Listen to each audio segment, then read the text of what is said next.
aldı bilen bugünkü şu kutluk faaliyetine kadem teşrif etken barcha mehmonlarga belki Taşmamat Batur'dan otluk salam. Bugünküdek Sınıfcan Akam, Suudi Adem'in halay dağında 50 yıllık yerim tesirlik kutluk faaliyetine naman aziz mehmonlar qatarını uğurlaydık. Sizler üçün hizmetli bolalığının intayını kursanman Sınıfcan Akam, Suudi Adem'in erkek prezidentke hatalı anı kol tutuşuyor. Bugünküdek 50 yıllık bizim ülgü boğudek bir faaliyetke dağıl boğunundan intayını kursanman texmo uzun ömür, texmo xo'shamliklar ichida boradigan hayot bo'lsin chin dildan umid qilaman. Shu munosabat bilan chiroyli bir naqshal gulga qarab, ya'ni birsini bir umr suymak oson bu nomli naqsh bilan xizmatimiz. Rahmat.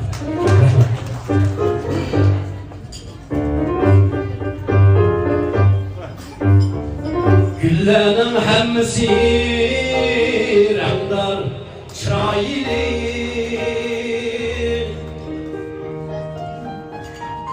ranglarning hammasi gul emas biroq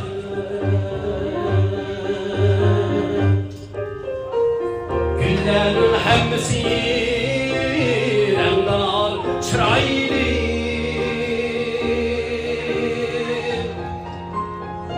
ranglarning hammasi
bir seni bir ömür suymak asan mı?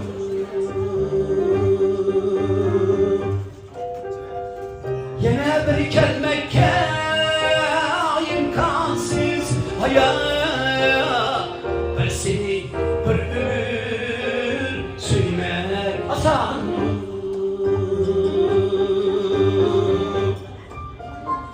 Bir seni bir ömür suymak asan mı?